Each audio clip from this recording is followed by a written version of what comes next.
Welcome back to Chess Master episode 32. Today, we are exploring a highly versatile and dynamic system for white, the King's Indian attack. The King's Indian attack is a system, not a single move.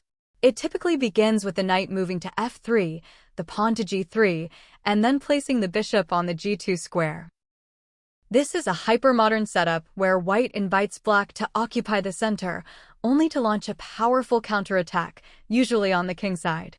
A typical development for white includes pawn to d3, moving the king to g1 through castling, and finally developing the knight to the d2 square. Popularized by Bobby Fischer, this system is rock solid.